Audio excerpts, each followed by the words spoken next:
Hello students, इस video में हम सेकंड सी एक्सरसाइज शुरू करने जा रहे हैं। पेयर ऑफ स्ट्रेट लाइंस की सी एक्सरसाइज, जिसमें कि पिछली दो एक्सरसाइज में जो जॉइंट इक्वेशन थी वो उन दो स्ट्रेट लाइंस की थी जो कि ओरिजिन में से पास करती है, जबकि थर्ड एक्सरसाइज में जॉइंट इक्वेशन आपके पास आएगी दो स्ट्रेट लाइंस की ही, लेकिन वो दो स्ट्रेट लाइंस ओरिजिन में से पास नहीं करती होंगी। क्यों? क्योंकि उसमें कांस्टेंट ऐड हुआ आपको मिलेगा। और जो पिछले एक्सरसाइज में जॉइंट इक्वेशन थी वो सिर्फ यहाँ से लेके यहाँ तक थी, मतलब उसमें ax² + 2hxy + by² plus equals to 0 था। तो ये +2gx + 2fy + c = 0, ये सिर्फ इसी एक्सरसाइज में 2c में ही शुरू होगा। ये भी जॉइंट इक्वेशन है सेकेंड डिग्री की, और ये भी दो स्ट्रेट लाइंस को बनाएगी अगर कंडीशन सेटिस्फाई हो ये वाली। ठीक है, कौन सी कंडीशन? कि डिटर्मिनेंट जो है ABC डायगोनल में लिखना है, FGH इस तरह से लिखना है। ये सिमेट्रिक मैट्रिक्स होगी, मतलब जो रो है वही कॉलम होगा, जो सेकंड रो है वही सेकंड कॉलम होगा, जो थर्ड रो है वही थर्ड कॉलम होगा। तो इस तरह से ये मतलब मैट्रिक्स जो है, अगर इस मैट्रिक्स का डिटर्मिनेंट हम पता करें, किस मैट्रिक्स का? ABC डायगोनल में लिखना है, FG देन H लिखना है, और अगर ये रो है तो A के बाद नीचे H देन G फिर यहाँ पे F। इस मैट्रिक्स का आपको क्या करना है? डिटर्मिनेंट फाइंड करना है, यानी कि डिटर्मिनेंट का साइन डाला। अगर ये डिटर्मिनेंट 0 के इक्वल आता है तब दो स्ट्रेट लाइंस फॉर्म होंगी, कंडीशन बनेगी दो स्ट्रेट लाइंस की। इसका मतलब पक्का वो दो स्ट्रेट लाइंस बनाएगा। अगर ये डिटर्मिनेंट 0 के इक्वल नहीं होता तो दो स्ट्रेट लाइंस नहीं बनेंगी। आपको टाइम वेस्ट करने का कोई है नहीं लॉजिक। ठीक है, तो मतलब उस पर आप टाइम तभी लगाएं, दो स्ट्रेट लाइंस यानी कि दो फैक्टर तभी बनाने की कोशिश करें अगर ये कंडीशन सेटिस्फाई हो रही है। और अगर ये कंडीशन सेटिस्फाई नहीं हो रही, दैट मीन्स आपको क्या करना पड़ेगा? क्वेश्चन को उधर ही छोड़ देना है। ठीक है, सबसे पहले आपको इसमें से ABCFGH इसका पता लगाना आना चाहिए।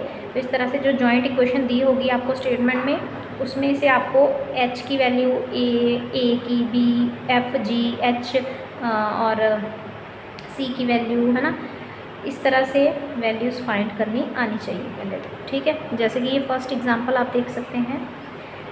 उससे पहले मैं आपको बता दूं कि जैसे ये क्रॉलरी है, ठीक है, क्रॉलरी में उसने क्या बोला? Find the equation of line through the origin passes parallel to the line given by this.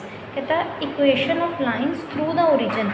जो अब आप इस चीज़ से आप पिछला रिजल्ट एक यूज़ कर सकते हैं, ये क्रॉलरी की वजह से। क्या कहते हैं? अगर मान लो ये इस तरह से आपका ये y एक्सिस है और ये x एक्सिस है, ठीक है, अगर लाइंस आपकी जो जॉइंट इक्वेशन की वजह से दो लाइंस बन रही हैं यहाँ पे, ठीक है, अगर आप चाहें तो इस लाइन के पैरेलल, ये जो लाइन है इसके लाइन के पैरेलल बिल्कुल सेम ओरिजिन पे एक लाइन बना दी इस तरह से, और ये वाली जो लाइन है इसके पैरेलल एक लाइन यहाँ पे बना दी। तो इससे मुझे क्या हुआ? इन जॉइंट इक्वेशन, इसकी जो जॉइंट इक्वेशन होगी और इसकी जो जॉइंट इक्वेशन होगी, है ना, उन दोनों में क्या सिमिलरिटीज़ होगी, उसमें क्या फ़र्क होगा? इस वाली में तो कांस्टेंट और f ये वाली टर्म्स आपको दिख रही होगी, FY वाली और 2GX वाली, लेकिन जो इसकी जॉइंट इक्वेशन होगी उसमें पुरानी पिछली एक्सरसाइज वाली जॉइंट इक्वेशन बनेगी, मतलब जिसमें सिर्फ ये तीन टर्म्स होंगी, है ना।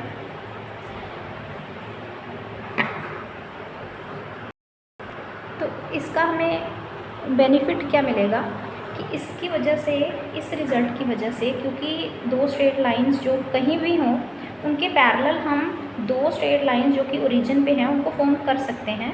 तो इसका मुझे क्या फ़ायदा होगा? अगर मुझे एंगल निकालने का क्वेश्चन आएगा कि find the angle between two straight lines जो कि इस जॉइंट इक्वेशन की वजह से आ रही है, तो उसके लिए मैं क्या कर सकती हूँ? क्योंकि उसके लाइन तो वही दो हैं लेकिन उनका एंगल थोड़ी चेंज होगा अगर मैं उसको उठा के ओरिजिन पे बना दूँ, उसके जैसी बिल्कुल पैरेलल लाइंस ओरिजिन पे बना दूँ, है ना। तो पैरेलल लाइंस अगर ओरिजिन पे बना देंगे तो उनका थीटा भी तो सेम रहेगा, और अगर थीटा सेम रहेगा तो थीटा का फिर फॉर्मूला भी पुराना वाला ही रहेगा जो कि पिछली एक्सरसाइज में था।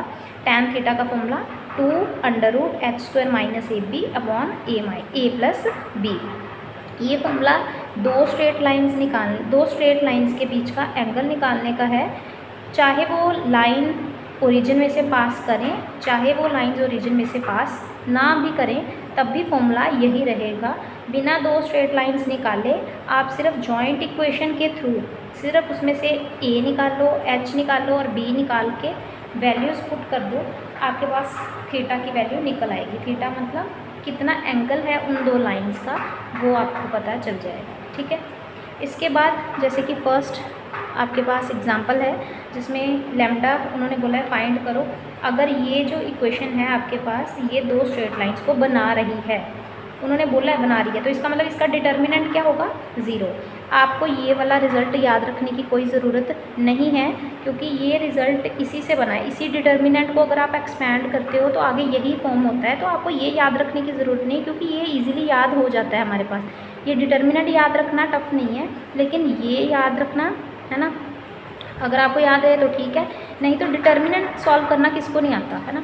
आप क्या करें, सिर्फ इसमें से ए की वैल्यू छांटें। ए कितना हो गया? 12, क्योंकि इसके साथ कंपेयर करूँगी इस इक्वेशन को, जो इक्वेशन हमें गिवन है उसको joint equation of two straight lines के साथ कंपेयर करूँगी। तो कंपेयर करके ए की वैल्यू, बी की एंड एच की वैल्यू फाइंड करेंगे, जी, एफ और सी की भी वैल्यू कंपेयर कर लेंगे। ज़्यादातर जो गलती होती है बच्चों से वो इसी पे होती है कि वो 2h की वैल्यू, h की वैल्यू क्या ले लेंगे? -10 सीधे ही, गलती यहीं पे होती है। तो इसको ध्यान से देना है। 2h इक्वल्स टू -10 है, तो h की वैल्यू क्या होगी? -5 होगी ना। तो इस तरह से, इसी तरह से 2g और 2f की वैल्यूज़ भी ध्यान से समझ के लेंगे। सॉल्व करने के बाद एफ, जी, एच और ए, बी, सी की वैल्यू निकालने के बाद डिटर्मिनेंट में पुट कर दो वैल्यूज़ को। ए की जगह ए की वैल्यू, बी की जगह बी, सारी वैल्यू सब्स्टिट्यूट करके डिटर्मिनेंट सॉल्व करो और उसको 0 के इक्वल रख देना है। क्यों?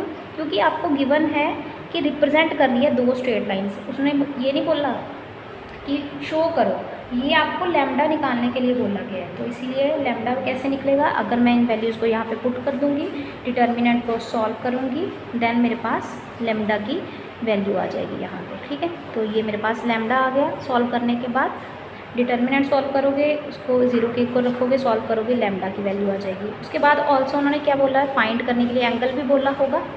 ऑल्सो शो दैट इधर रिप्रेजेंट, ये दो स्ट्रेट लाइंस को रिप्रेजेंट कर रहा है, देन एंगल भी फाइंड करना है।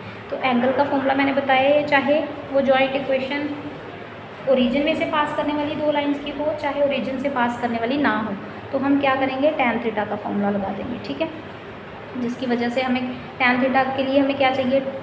tan theta equals to 2√h² - ab, जो कि हम पिछले पेज पे कंपेयर करके इक्वेशन को निकाल ही तो आए हैं, तो उसको उठा के इधर पुट कर दूंगी तो tan थीटा निकल जाएगा।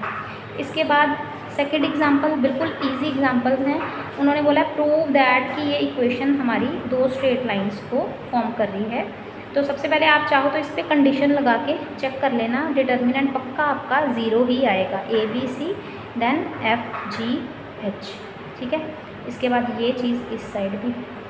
ठीक है, इसको सॉल्व करोगे ये 0 आएगा, तब आप इसके फैक्टर बनाना शुरू कर देना। ठीक है, इसको मैं नेक्स्ट वीडियो में कंप्लीट करवाती हूँ। इस वीडियो में थोड़ी डिस्टर्बेंस ज़्यादा लग रही होगी क्योंकि मैं कहीं और वीडियो बना रही हूँ।